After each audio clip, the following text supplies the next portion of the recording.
Hi, everyone. I hope you're having a wonderful day. I'm Jennifer White, and this is the Redline Report powered by HireMaster.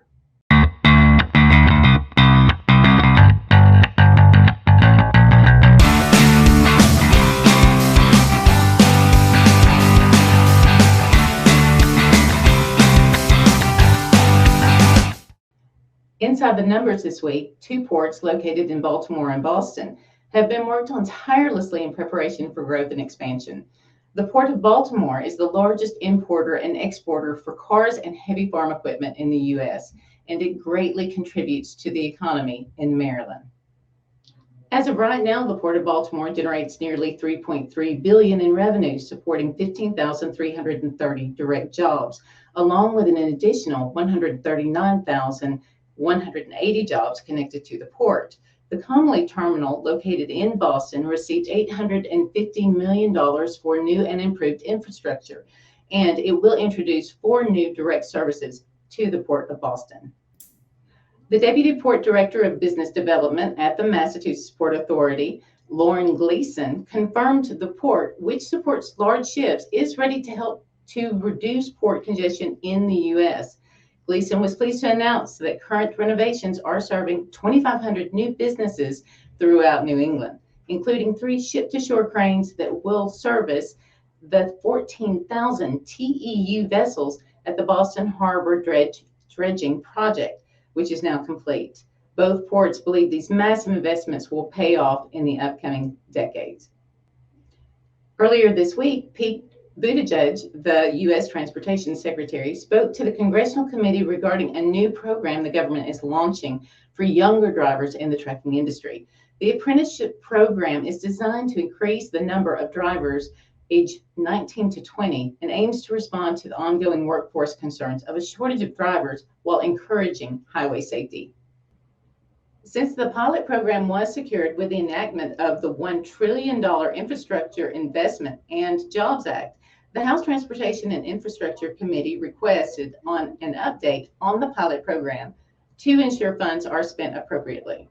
The U.S. Transportation Secretary briefed the committee during a recorded meeting and was optimistic that the program will accept applications into the program in the coming months. Buttigieg told policymakers, quote, "I do believe we will be able to begin to accept applications into this program by the end of summer of this year. And then we'll be watching closely, of course, to see how it unfolds, and then ultimately gather the data that will tell us what, if any, safety impact there is," end quote. The American Trucking Association recently announced its findings that the industry is facing a shortage of 80,000 commercial drivers. In Freight Insights this week, while Americans are facing high inflation, near record fuel prices, and larger than number grocery bills, many believe a recession is near and quite possibly inevitable. However, America's ports are continuing to score consistently high numbers in regards to import volumes. According to the McCrown report, imports in the top 10 U.S. ports increased 5.9% year over year to 2.16 million 20-foot equivalent units, or TEUs, in June. This exceeded the 3% year over year gain in May and the 5.1% gain in April.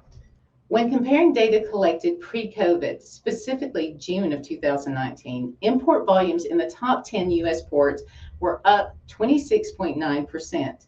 In the same comparison, the East Gulf Coast ports were up 40.3%, and the West Coast ports were up 15.8%. Just last month, the U.S. had the best June ever recorded for containerized imports. Currently, July is on track to be the best or the second best July ever recorded. Numbers recorded and published by Descartes, a global leader in providing on-demand analysis of U.S. ocean container import volumes, indicate that every month in 2022 has been a record month when compared to previous years. Additionally, Descartes has announced that there is no sign of a material drop-off in traffic at America's import gateways. Approximately 450 truckers in Oakland, California, demonstrated their approval of AB 5 by protesting and blocking terminal gates for 3 days. The peaceful protest forced TraPac and the Oakland International Container Terminal, the largest terminal operator, to shut down operations. Robert Bernardo, Director of Communications for the Port of Oakland, confirmed gates and marine terminals were pressured to close as a direct result of the demonstrations. One protester, Kimberly Seltzer Campos, the vice president of Oakland-based Arita Brothers Trucking, explained her frustration with California Governor Gavin Newsom and said, quote, "Governor Newsom continues to ignore the independent truckers who are the backbone of America," end quote. Originally, the planned protest was set to last one day. However, port drivers in Oakland extended the protest to 3 days and may organize additional protests in the future. In the news this week, the U.S. House Transportation and Infrastructure Committee approved a bill that is designed to expand the truck parking infrastructure across the nation.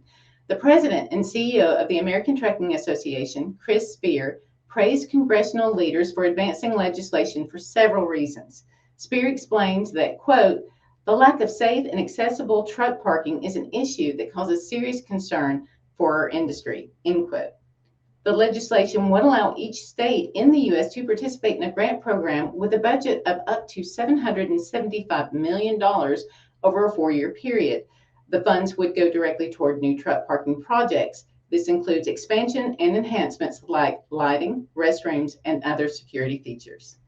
Based on data collected by the American Transportation Research Institute, Spears said, quote, "Without it, drivers waste hours looking for secure places to park for an hour or for the night, hurting their ability to rest and adding undue stress. Moving this legislation forward is a tremendous step forward toward addressing what has been a significant challenge to our industry's ability to safely and efficiently move the nation's goods," end quote. J.B. Hunt Transportation Services is one of the largest supply chain solutions providers in North America. This week, J.B. Hunt announced Shelley Simpson as its new president.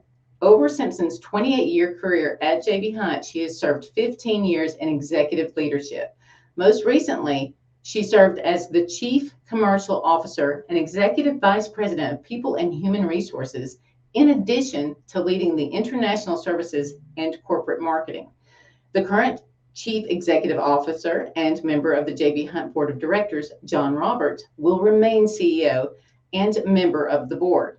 Shelley Simpson appeared at a FreightWaves event in Rogers, Arkansas earlier this week and shared that she will oversee all management duties and performances of all J.B. Hunt businesses, divisions, technology services, and human resources in her new role. With gratitude, she told attendees of the event, quote, "We have an exceptional leadership team in place with an average tenure of more than 25 years at the company. As I take on this new role, I remain committed to empowering our people to continue to disrupt, adapt, and accelerate, and remain fiercely focused on driving value for our customers with financial discipline and a dedication to our mission to create the most efficient transportation network in North America," end quote. The board of directors elected Simpson as company president effective August 1st, 2022. And that's all for this week's Redline Report. I'm Jennifer White. Be sure to follow us on LinkedIn and subscribe to our YouTube channel to catch each episode, and leave us a like and a comment. We'll see you next time on Redline Report, powered by HireMaster.